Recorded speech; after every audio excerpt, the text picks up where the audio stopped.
চাইনিজদের মাথায় অনেক বুদ্ধি রয়েছে, এটা নতুন করে বলার কিছু নেই। শুধুমাত্র চাইনিজদের আবিষ্কার করা নতুন কিছু জিনিস আপনাদেরকে আজকের ভিডিওতে দেখাবো, যে জিনিসগুলো দেখলে আপনাদের ভালো লাগবে। প্রথমে দেখেন, একটা স্টিলের বক্স দেখাচ্ছি আপনাদেরকে। এইটা ঘোরালে ছোট ছোট অনেকগুলো ড্রয়ের পাশ থেকে বের হয়ে যায় এবং এটার ভিতরে যে কোনো গোপনীয় বা প্রয়োজনীয় জিনিস রাখা যায় এবং বসেও থাকা যায়। তারপরে এইখানে দেখেন একটা সিঁড়ির মতো একটা জিনিস বানিয়েছে স্টিল লোহা দিয়ে।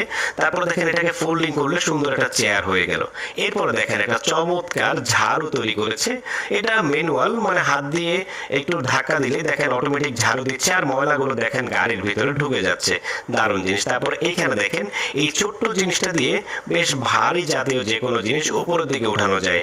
কনস্ট্রাকশনের যে কোনো কাজে এই জিনিসটা আসলে খুবই দরকারি একটা জিনিস। তারপরে এখানে দেখেন দুইজন লোক একটা বেঞ্চে বসেছিল, আর বেঞ্চটাকে দেখেন এখন ফোল্ডিং করে একটা ডাইনিং টেবিল বানিয়ে ফেলেছে। এখন চারজন অনায়াসে বসে